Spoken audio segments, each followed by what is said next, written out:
Hi, my name is Colleen. Today I will be refuting the argument made by Kiana.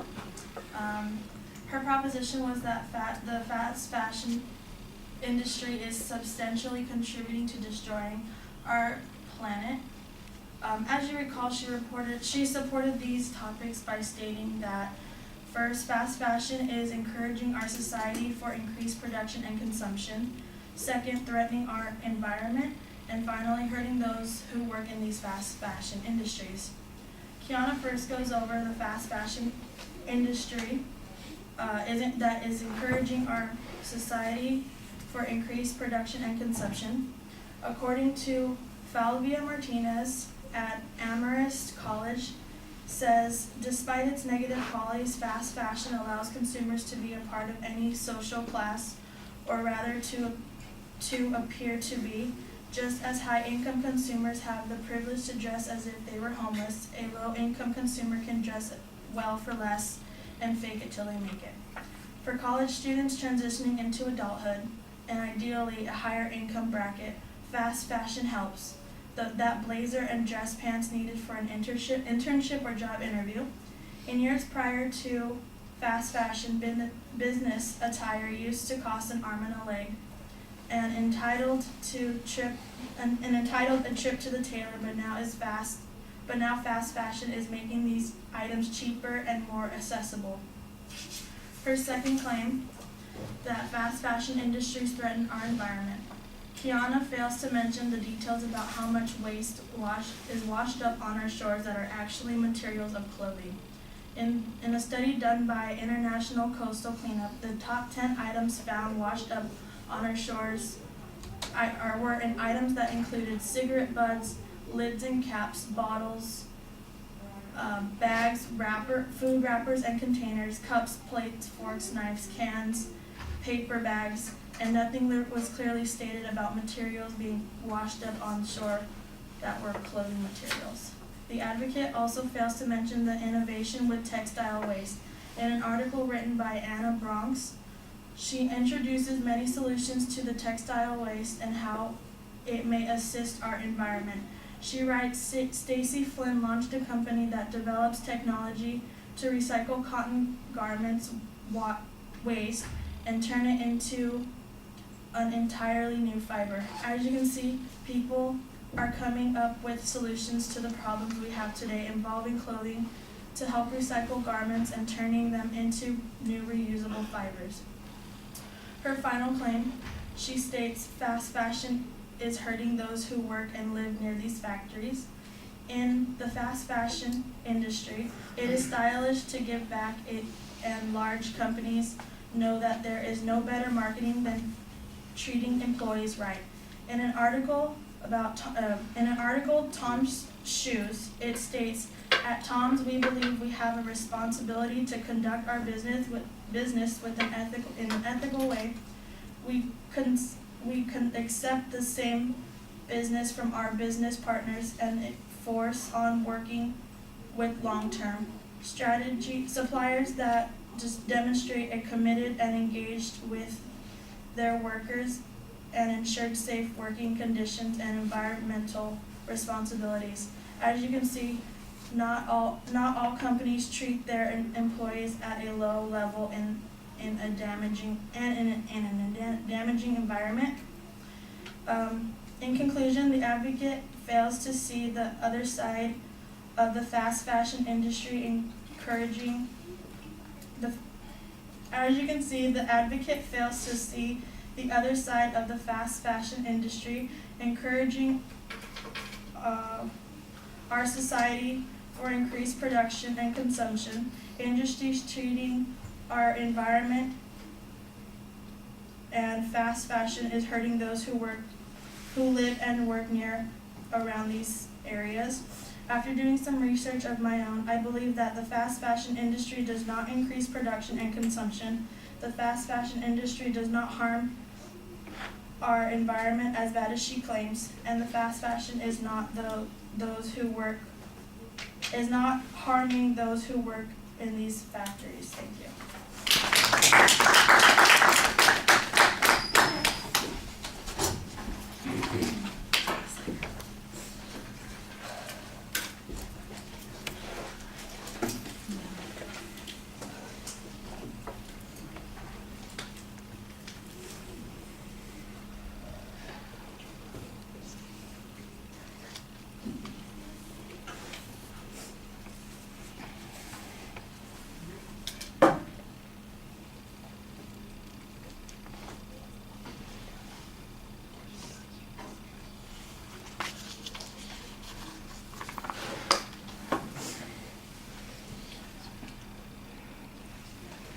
The structural layout is pretty fine. At the beginning of the speech, you do have a generic argument that talks about what the advantages of fast fashion are on that first point.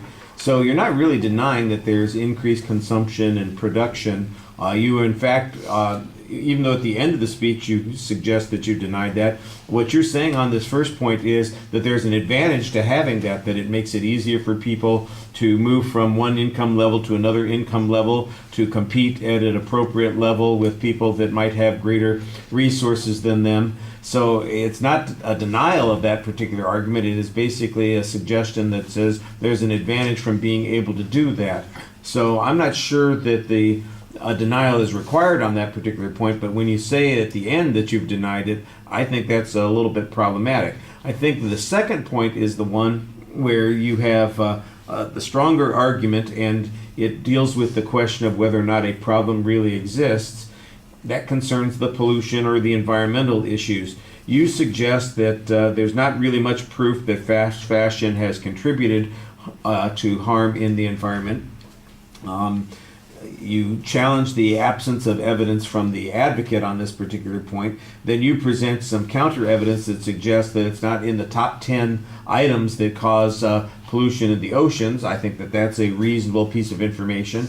I think you could also probably demonstrate that other forms of pollution are, that this is not, contributing to pollution nearly as much as transportation issues are, or energy issues might be, or other kinds of resources that people are producing. I do also kind of like the argument that suggests that there are strategies that deal with whatever extra excessive materials come out of this, because we can do recycling. I don't know if that addresses the production part. I don't remember what the advocate's information was on that point, so that's one of the things that I think was maybe a little underdeveloped on that particular point. But I thought that this is where you had the clearest arguments on this issue. And then on your third point, you're basically suggesting that the companies are not really exploitive, and you've got an example. I don't know what the advocate's evidence on this was. I know your example is Tom's, all right, which I think a lot of people probably are familiar with. Is Tom's a typical company concerned with the environment or with the way people are being treated? I think that that's probably, if we were having a debate on this issue, that might be the response from the advocate on this particular point, that says that they are an atypical industry, and as a consequence, maybe we shouldn't be reasoning from that. But we don't get any comparative information from the advocate. In other words, what was the advocate's information on this particular point? I didn't hear you refer to any of the evidence that they used on that particular point. On your summary, like I said, the first point of your summary doesn't really address the argument that you made. The second point is okay, and the third point, well, we talked about that just now. It's really about, how representative that evidence is. So that's a little bit problematic. On delivery, when you watch back, you're going to notice that sometimes when you were doing the quotes or making your argument, you sound unfamiliar with what it is that you're reading, like you're going through it only for maybe the first or the second time. And since you had prep time and get a lot of opportunity to do that, I think we kind of expected to go a little bit more smoothly than that. In a debate, which we're getting ready to do, you might use a piece of evidence that you've only glanced at a little bit beforehand and haven't read out loud beforehand, so maybe it's a little bit more acceptable. But this was a prepared speech, and so it really feels like you ought to be a little bit more on top of it instead of kind of the somewhat awkward reading that goes on occasionally. You'll see what I'm talking about, or maybe you already know. All right.